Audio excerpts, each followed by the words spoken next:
Asalaamu calaykum waraxmatullaahi wabarakaatu. Soo dhawaada meel kasta aad joogtaan walaalaha. Maanta waxaan idin wadaa sida loo sameeyo lasagna oo aad u fudud. Waxyaalaha gurigaada ku yaala ka samaysan doonaa.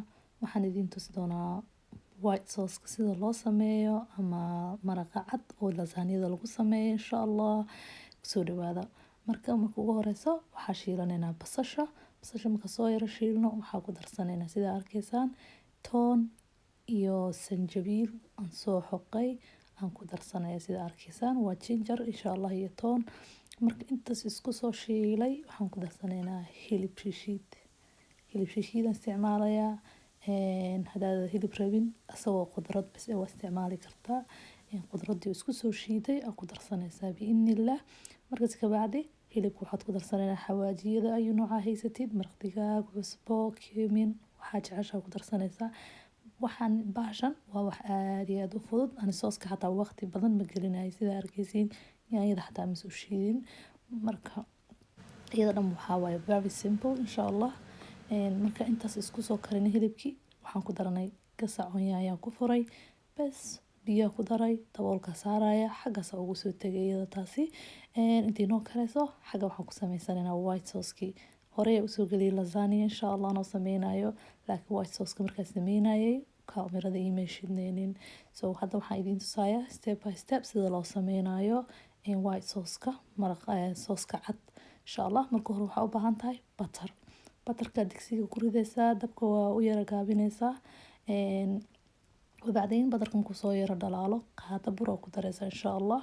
Qaado bur ku daraysaa waa isku walaaqaysaa intaasi marka isku walaaqdid caanaha waxa ugu daraysaa in yar caanaha ugu daraysaa.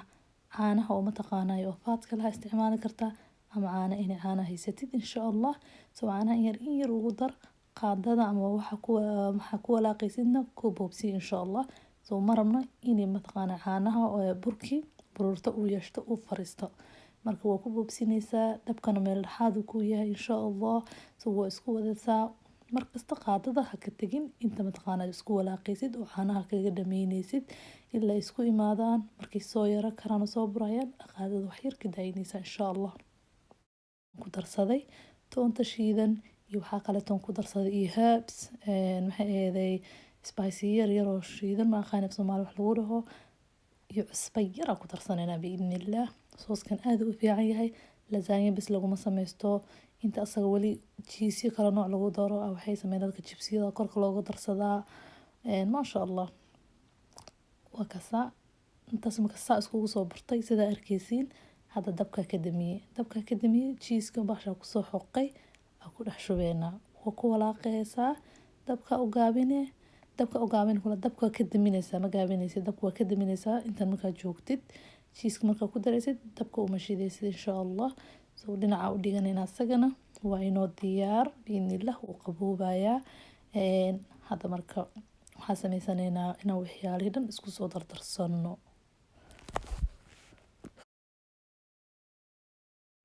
Suugada waa arkaysaan waa inoo diyaar maraqii cadda waa soo diyaariyay white sauce red sauce-kina waa kaasana oo la meesho marka ugu hore waxaan sameynayaa shayga aan ku sameyn doono insha Allah. Xagga hoose waxaa u marinaynaa white sauce markaa marino daarabtid red sauce waa ku dari kartaa suugada waa ku sii kor dari kartaa ka bacdi lasagnada saaraysa laakiin ani white sauce bisa hoos u mariyay hadda lasagnada soo dhigayna وبعدين waxaan sameynaynaa sauce-kii red-ka ama suugada dusha ka marinaysaa isla sidii suugada markaa marino waxaan ku dareynaa hadana white sauce-kii ma sha Allah wallahi baashan laga sheekay karo aad ay u fudud tahay wax waqti ma ka qaadanaysa suugada iyo waxaa sameynaysaa white sauce-kan ani total waxaan u marinaynaa 30 daqiiqo meelahaas ay ka qaadatay sameyskeedo marka ma sha Allah waxaan rajeynayaa inaad isku dayi doontiin biidhnillah. comment soo dhaafa waxaad jeceshihiin inaan channel-kayga ku soo sameeyo ama ku soo duubo biidhnillah.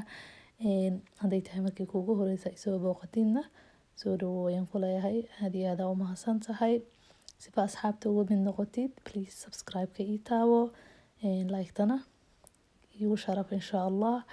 aad iyo u mahadsantahay daawashadaada hadaa markasta i daawatidna aad iyo aad u mahadsantahay madaxa ii saaran tahay إن شاء الله فيديو قنا شير كنا تابت بإذن الله.